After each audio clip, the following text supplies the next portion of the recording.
এই যে জায়গাটায় যে অবৈধ কনস্ট্রাকশন হয়েছিল তার আগে কিন্তু এরকম জমি ছিল, এরকম দ্বারা পিলার দেওয়া ছিল রাস্তার গায়ে, সেই জায়গাটায় ও মাটি সইরে দিয়ে ভরাট করে অবৈধ কনস্ট্রাকশন করেছিল। বিল্ডিংটা ভাঙা হবে, আপনারা দেখতে থাকুন, সঙ্গে থাকুন, সাথে থাকুন। এইচএসসি হাবিব মিডিয়া ও সিয়াখালা টিভি, আমি শেখ হাবিব রয়েছি আপনাদের সঙ্গে। আমি এই মুহূর্তে উপস্থিত আছি চণ্ডীতলা 1 নম্বর ব্লক সিয়াখালা পঞ্চায়েত এলাকা অন্নপূর্ণতলার মোড়ে। দেখতে পাচ্ছেন এটা হচ্ছে একটা অবৈধ বিল্ডিং হয়েছে, অবৈধ বিল্ডিং। এই বিল্ডিংটা আজকে হাইকোর্টের অর্ডারে বা কোর্টের অর্ডারে আজকে ভাঙতে এসছে, জেসিপি এসে গেছে। দেখতে পাচ্ছেন এখানে বিডিও মানে পিডব্লিউডি অফিসের লোকেরা এসে গেছে। আর কিছুক্ষণের মধ্যে চণ্ডীতলা থানার প্রশাসন ও বিডিও সাহেব আসবেন, আসলেই ভাঙা শুরু হবে। এই যে বিল্ডিংটা দেখতে পাচ্ছেন কিছুক্ষণের মধ্যেই ভাঙা হবে, সব লোকজন এসে হাজির, আপনারা দেখতে পাচ্ছেন কিছুক্ষণের মধ্যেই ভাঙা হবে। পুলিশ প্রশাসন, চণ্ডীতলা থানার পুলিশ প্রশাসন ও মশাট বিডিও সাহেব এসে হাজির হয়েছেন। এই যে ভদ্রলোক দাঁড়িয়ে আছে গামছা গালায়, ইনারই ওই কনস্ট্রাকশনটা ইনিই করেছেন। এখন ভাঙা হবে, দেখতে থাকুন, সঙ্গে থাকুন, সাথে আমাকে অপেক্ষা করুন। আমি তো নিজে কি হয়েছে আপনার, কি এটা ভাঙার অর্ডার হয়েছে? হ্যাঁ, ভাঙার অর্ডার হয়েছে। কেন কেন? এটা অবৈধ জায়গায় হয়েছে। হ্যাঁ, অবৈধ জায়গা। তা আপনি যখন কাজটা করলেন কেন অবৈধ জায়গায়?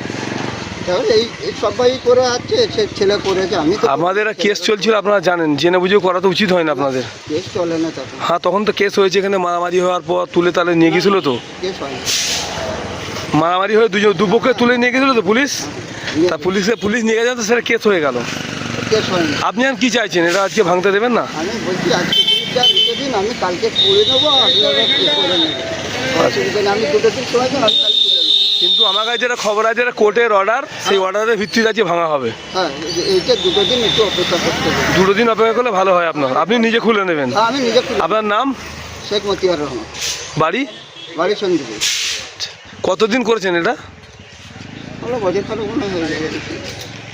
ঠিক আছে, 2 দিন অপেক্ষার পর আজকে আপনার কাজ সাফল্য হলো। এটা মোটামুটি 1.5 বছর নাগাদ, 1.5 বছর পর এটা এক্সিকিউশন। এটা গত 2023 সাল নাগাদ জোরে আমরা খবর পাই যে একটা ইললিগাল কনস্ট্রাকশন এখানে চলছে। তো সেই সূত্রে আমরা নিয়ারেস্ট পুলিশ স্টেশন চণ্ডীতলাতে আমরা যোগাযোগ করি, এবং চণ্ডীতলায় যোগাযোগ করার পর SDO 144 এর ভিত্তিতে পুলিশ এসে এটা থামিয়ে দেয় যে ইললিগাল কনস্ট্রাকশনটা হচ্ছিল। তো থামিয়ে দেওয়ার পর তার সত্ত্বেও ওরা অর্ডারকে ভায়োলেট করে এই ধরনের কাজকর্ম ওরা চালিয়ে দেয়। তো আফটার দ্যাট আমরা টেন্স হয়ে যাওয়ার পর আমরা লরিয়ারের সাথে কনসালটেশন নিই এবং SDOর সাথে যোগাযোগ করে 130 আমাদের কাজ আমাদের আজকে একটা অর্ডার পাবলিশ হয় বা অর্ডার এক্সিকিউশন হয়। সেটা হাইকোর্টের অর্ডার? হাইকোর্টের অর্ডার না, এটা হচ্ছে SDOর অর্ডার, SDO কোর্টের অর্ডার। তো ওনার অর্ডারই আজকে সেটা এক্সিকিউশন হচ্ছে। আজকে আপনার কাজ সাফল্য হলো? হ্যাঁ, আজকে আমাদের কাজ। আপনার নাম, রেজিস্ট্রেশন? আমার নাম অভিষেক রক্ষিত, আমি ল স্টুডেন্ট। Thank you.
করে দিতে হবে।